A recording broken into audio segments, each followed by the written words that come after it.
भी हिंदू धर्म में होली की पूजन 2 बार होती है, एक होली जलने से पहले, एक होली जल जाती है उसके बाद। बुआ गलत नहीं है,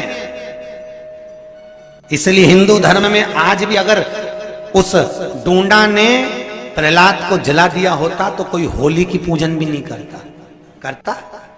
आज भी हिंदू धर्म में होली की पूजन 2 बार होती है, एक होली जलने से पहले, एक होली जल जाती है उसके बाद। होली जलने से पहले होती है बुआ की पूजन, क्योंकि तूने बहुत अच्छा काम करा जो अपने भतीजे को बचा लिया, और होली जलने के बाद होती है प्रहलाद की पूजा। होती कि नहीं होती होली? और होली क्यों कहा तुमने? होली का कारण क्या? होली नाम कैसे पड़ा? उसका कारण है ये राक्षस कुल में जन्म लेने के बाद भी मरते मरते अच्छा काम करके भगवान की होली इसलिए हमारे यहां मनाई होली। पर मंगरूल नाथ वालों, तुमने उनकी बहन का नाम धर दिया हो, बड़ा गजब करा। क्या नाम था? डूंडा। होली का ना होली। भगवान भूत भावन भूतेश्वर मेरा शंकर, मेरा कैलाशी, मेरा अविनाशी, मेरा शिव है। इस मृत्यु लोक का देव। पर दुनिया के लोग न जाने क्यों कहे हम कृष्ण वाले हैं, हम श्री जी वाले हैं, हम शंकर के मंदिर नहीं जाते। वो कोई कहता हम नारायण वाले, हम शंकर को नहीं मानते, हम शंकर का प्रसाद नहीं लेते, हम शंकर के मंदिर नहीं जाते। भगवान को ऐसा बांट दिया कि शंकर के दरवाजे को जाने को तैयार नहीं होता। तो किसी ने एक बार पार्वती जी ने शिव जी से पूछा, भोलेनाथ जी कोई तुम्हारे मंदिर में नहीं आता, कोई तुम पर जल नहीं चढ़ाता, कोई तुम्हें नमन नहीं करता, सब ये मंदिर जाना, नारायण के मंदिर जाना, वो मंदिर जाना, वो देवता को रिझाना, वो देवी को रिझाना, पर तुम्हारे को कोई नहीं रिझाता। शंकर भगवान बोले मत रिझाने दे, अपने को कोई दिक्कत नहीं, अपन तो शांति से बैठे रहो। मेरे ससुर ने मुझे श्राप दिया है, दक्ष प्रजापति ने, ए शंकर मैं तुझे श्राप देता हूं कि तू शमशान में निवास करेगा।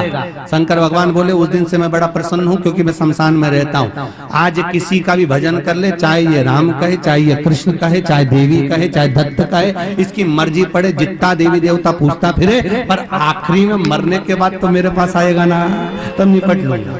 बस उस दिन का इंतजार है। और जैसे ही मेरे पास आया, ऐसी लकड़ी में जलाऊंगा गीली कि 3 दिन ठंडा नहीं होने दूंगा। क्यों करा जाता है पूर्णिमा का व्रत? पूर्णिमा का व्रत करने का कारण क्या है बताइए? आप इतने सालों से कर रही हो, कई माताएं कर रही होंगी पूर्णिमा का व्रत। एक समय फलाहार करती हैं, एक समय भोजन करती हैं। भोजन में खीर का होना जरूरी होता है पूर्णिमा के व्रत में, दूध की सामग्री होना जरूरी होती है पूर्णिमा के व्रत में। 12 महीने की पूर्णिमा करो, मना नहीं है। और पूर्णिमा उठाने का भी समय होता है चैत्र के महीने की जो पूर्णिमा होती है, चैत्री पूर्णिमा पहली पूर्णिमा मानी जाती है, इसलिए चैत्री पूर्णिमा को सिद्ध पूर्णिमा कहते, कार्य सिद्धात्री पूर्णिमा कहते, सिद्ध करने वाले, मनोरथी पूर्णिमा कहते हैं।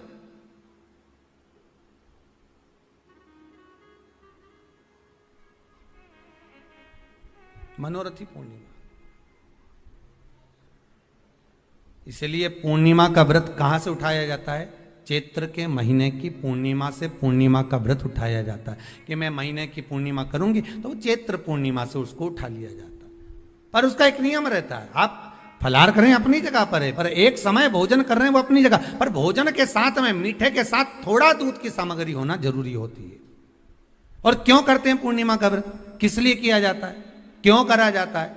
उसका व्याख्यान वर्णन शिव महापुराण के अंतर्गत स्कंद पुराण में लिखा गया। स्कंद पुराण में वर्णन किया है श्री वेद व्यास जी महाराज ने। कहा यह पूर्णिमा का व्रत इसलिए किया जाता है कि व्यक्ति का जब मन गलत भ्रम में जाने लगता है, मन जब गलत जगह पर जाने लगता है, तो ये मन को गलत जगह पर ले जाने वाला कौन होता है? तो कहा यह चंद्र होता है। व्यक्ति की राशि के अंतर्गत, व्यक्ति की पत्रिका के अंतर्गत, व्यक्ति की ग्रह दशा के अंतर्गत जब चंद्र बेकार चलता है तो व्यक्ति अच्छा करते करते भी बेकार करने लग जाता है। चंद्र डोल रहा है।